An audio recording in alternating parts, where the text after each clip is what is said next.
Royce White, the anxiety threat level. Royce White wasn't your average rookie. He was a first-round pick, built like a tank, passed like a guard, and had the court vision of a seasoned vet. But what set him apart wasn't his game. It was the fact that he told the NBA, "Hey, I have anxiety, a fear of flying, and I'm not going to pretend it doesn't exist." Instead of applauding the honesty, the league acted like he'd just announced he was allergic to capitalism. The Rockets had no plan. The NBA had no empathy. They just wanted him to shut up and get on the damn plane. Royce asked for accommodations, therapy access, flexible travel, not a private jet and spa days. But the team treated him like a malfunctioning iPhone. They shipped him to the G League. He refused to go without a signed mental health policy. That's when the media flipped the narrative. Uncoachable, lazy, entitled. Fans clowned him like anxiety was a vibe and not a disorder. It was easier to call him soft than to admit the league had no blueprint for someone who needed more than ice baths and ibuprofen. He never played a regular season game, not one. The NBA didn't blacklist him for being weak. They blacklisted him for demanding something they couldn't market. You can slap mental health awareness on a t-shirt, but Royce White was a walking reminder that awareness isn't enough. And the league? It doesn't like reminders. Craig Hodges, the sharpshooter who shot the wrong shot. Craig Hodges wasn't just a shooter. He was the shooter. Back-to-back-to-back three-point contest champion. Straight flamethrower off the bench. If your life depended on one corner three in 1991, you were calling Hodges. Not Bird, not Reggie, Hodges. But the NBA didn't blacklist him for missing shots. They blacklisted him for speaking truth to power and doing it below wearing a dashiki at the White House, literally. After winning the '92 title with the Bulls, Hodges rolled up to meet President George H.W. Bush, dressed like he was ready to film a Malcolm X biopic, and then handed the president a letter calling out racism and inequality in America. Guess how many teams called him after that? Zero. Nada. Craig Hodges went from three-point king to basketball ghost overnight. He was 32, still in Chepaprui, still draining 25 in a row at All-Star Weekend. Didn't matter. No injuries, no scandal, just silence. The league never gave an official reason. They didn't have to. In a league obsessed with control, Hodges did the one thing unforgivable. He broke the script off the court. He didn't get suspended. He got erased. He didn't fall off. He got pushed. And if you think that's ancient history, go ask Colin Kaepernick what happens when the truth messes with the money. Isaiah Thomas, the MVP, they left on read. Isaiah Thomas didn't just play through pain. He played through a damn Shakespearean tragedy. 5'9" on a good day, the last pick in the draft, and somehow dropped 28.9 points a game while carrying the entire city of Boston on his back like it was a JanSport. In the 2017 playoffs, he dropped 53 points. The day after, his sister died. That wasn't basketball. That was pure myth. Celtic fans were ready to build him a statue next to Paul Pierce, with flames shooting out of it. And what did the front office do? They shipped him out like an expired protein bar. Danny Ainge saw Isaiah's hip was cooked and dumped him for Kyrie before the smoke even cleared. And that was it. He went from MVP chance to minimum contracts. The league turned the volume down on his story like it was background noise. Denver gave him 12 games. The Wizards barely noticed him. New Orleans let him log 3 appearances before ghosting him like a bad Tinder date. He didn't get old. He didn't fall off. He got injured. And unlike the stars the league wants to protect, Isaiah didn't have the PR armor. No shoe deal safety net. No face of the league shield. Just buckets, heartbreak, and a hip that never healed right. Isaiah Thomas gave the league everything. And when he couldn't walk without pain, they pretended they didn't know his name. J.R. Smith, meme legend, forgotten weapon. J.R. Smith was never just a basketball player. He was a walking Vine compilation, a glitch in the simulation, the kind of guy who'd hit 7 threes in a quarter, then forget what team he was on the next play. He was chaos in a headband, a certified bucket, and a certified wild card. And when the NBA couldn't predict him, they quietly pushed him out. Not for a crime, not for age, but for the one thing the league hates most, being unmarketable and unforgettable at the same time. Let's talk about 2018. Finals. Game 1. JR grabs an offensive rebound with 4 seconds left, tie game, and then dribbles out the clock like he's waiting for a lift. LeBron's soul left his body. The internet melted. Memes were born, and JR That was it. One mistake, and the league turned him into a punchline. Not a player, not a champion, a meme. Never mind the fact he was vital to that Cavs title in 2016. Never mind the threes, the defense, the fact that LeBron trusted him in every playoff run. Nah, one mistake, and suddenly he was too unpredictable, too loud, too JR. By 2020,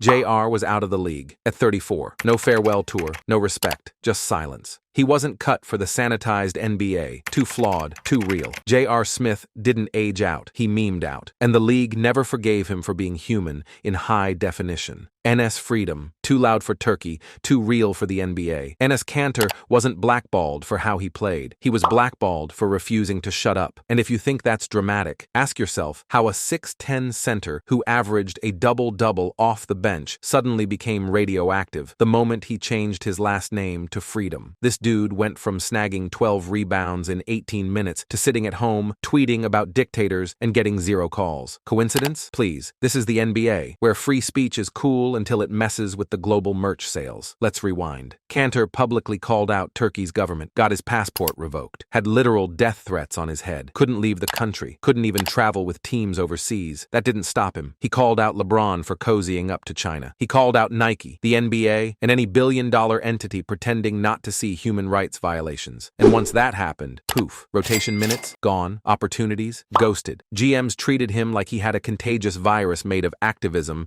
and offensive rebounds.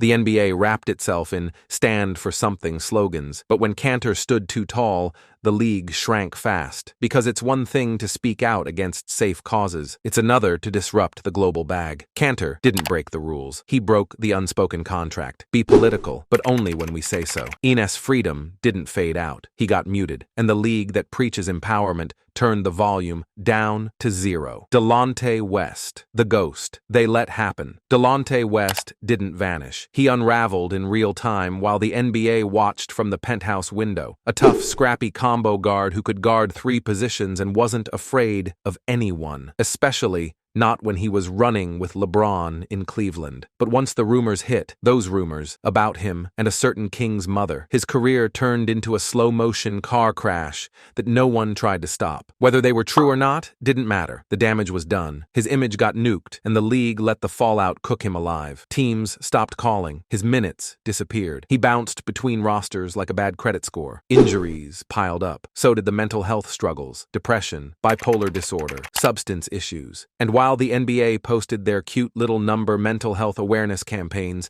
Delonte was out there panhandling in Dallas traffic, barefoot and beaten, while the same media who used to chase his sound bites now chased his breakdowns for viral clips. The NBA didn't blackball Delonte West. That would have required intention. They just abandoned him. He wasn't controversial. He wasn't political. He was just inconvenient. A reminder that this league, for all its speeches and staged PSAs, still doesn't know how to care for its own when the lights go out. Delonte didn't disappear. He was ignored until he was invisible. Lance Stephenson, born to blow in ears, not fit for the algorithm. Lance Stephenson was basketball's court jester and chaos engine rolled into one. One night, he's hitting no-look dimes like a Harlem Globetrotter on Adderall, and the next, he's blowing in LeBron's ear like he's casting a love spell. He didn't just hoop, he disrupted, he annoyed, he irritated opponents into technicals and fans into obsession. And that's exactly why the NBA loved him until they didn't. Because Lance wasn't brand safe. He was too memeable. You couldn't predict what he'd do,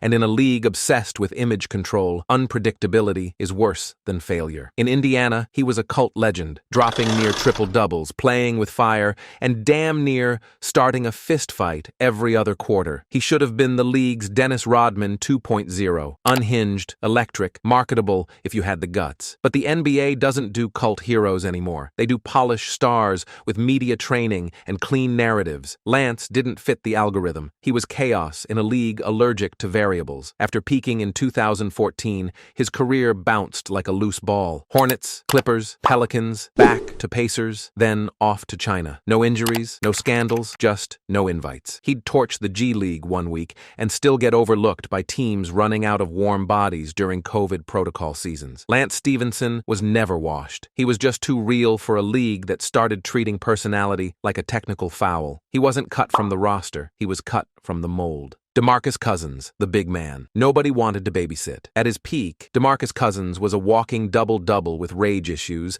and a highlight reel soaked in violence. He wasn't just dominating, he was bullying people, 30 and 15 like it was cardio. And yet somehow, he was never treated like a franchise player. Why? Because Boogie didn't smile for the cameras. He didn't play the media game. He didn't shake hands with the right suits. He talked back to refs, clowned reporters, and played with a scowl, like every game was personal. Which, for him, it kinda was. In Sacramento, he gave his prime to a team that treated the word rebuild like a lifestyle. Coaching changes every 6 months. Front office chaos. Zero playoff hopes. He carried them anyway, and got labeled a locker room cancer for having the audacity to care too much. Then came New Orleans. Boogie plus AD, unstoppable. Until his Achilles popped, and suddenly the league remembered it didn't like his attitude anyway. What followed was one of the coldest shoulder treatments in NBA history. Minimum contracts. DNPS veteran depth roles behind dudes who couldn't lace his sneakers. In 2017, he rehabbed, stayed ready, and still got ghosted by teams that happily signed worse players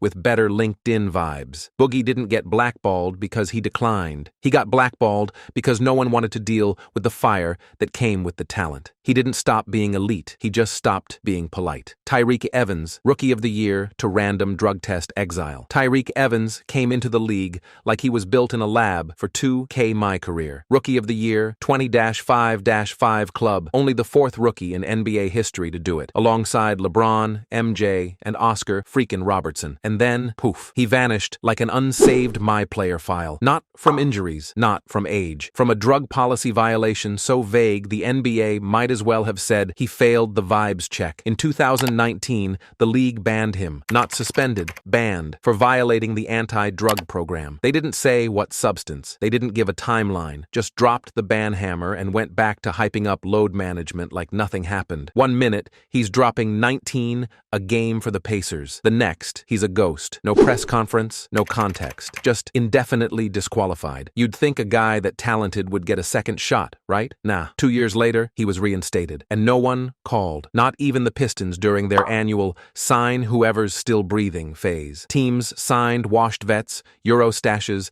and rookies with worse handles than your little cousin. But Tyreke, untouchable. Because once the league decides you're a risk, it doesn't matter if you can ball. You're done. Tyreke Evans didn't fade out. He didn't flame out. He got red-listed and replaced by silence. He didn't break a bone, and the league broke the key to the door behind him. Michael Beasley.